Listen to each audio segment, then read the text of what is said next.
At yun na nga mga tol, tapos na ako magluto ng ating mabisang midnight food trip. Nakagawa tayo ng corned beef sandwich at tuna sandwich. So paano mga tol? Tara! Bakbakan na natin to.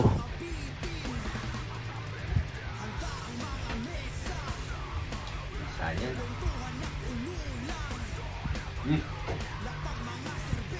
Sarap, may keso sa loob.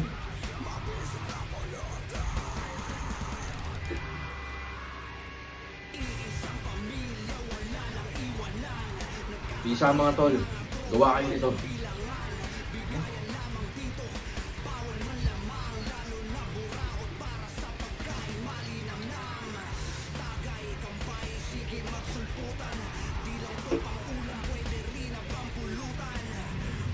Sarap ito.